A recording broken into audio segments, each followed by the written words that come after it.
Ekitongere kya Amnesty International kibadde kisabye gavumenti ya Uganda ekwatte President wa Sudan Omar Bashir ng'ali ku bugenyi mu Kampala emisana gya leero.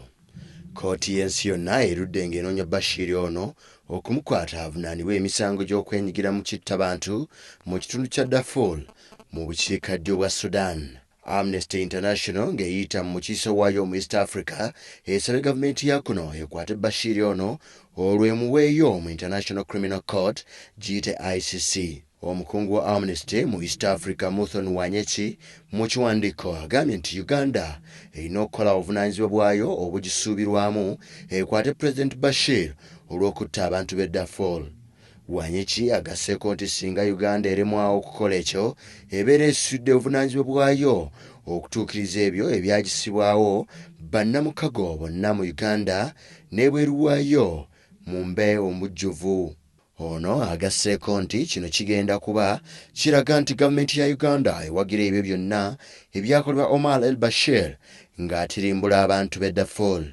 Abantu abasukka mu kakadde akalamba baafiira mu kitundu kino nga eggye lya Sudan libatemula mu ngeri ya kifumukokko mu mwaka gwa 2005. Mu mwaka gwa 2009 kkooti y'ensi yonna eya ICC yateeka ebbaluwa kye bakuntumye ku Bashir ono.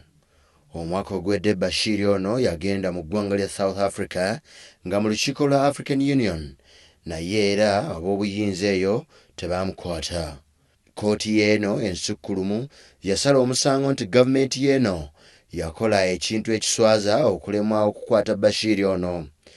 Uganda yayingira mu mukago guno mu mwaka gwa 2010 era kigikakatako okukwata abantu nga bano. Mukyala Muthon Wanyechi abadde yakalambidde nti ennyonyi Bashir gy'alinnye emutwale butereevu mu kibuga Hague mu mbuga za kkooti eno. Kinajjukirwa nti Uganda ne Sudan baludde nga tebali makambugu okutuusa wano jjo ly'abalamu mu mwaka gwa 2005 lwe bwatula ku mmeeza ne bateesa okukomya buli omu okuwagira abayeekera ba munne.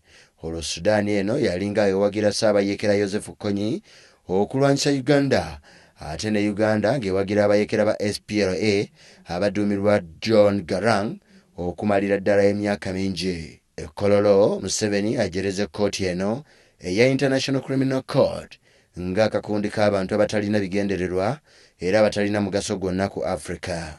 We lost interest in the ICC. ICC is none of our business. It is a useless body. We had supported the ICC initially, thinking they were serious, but they are just a bunch of useless people.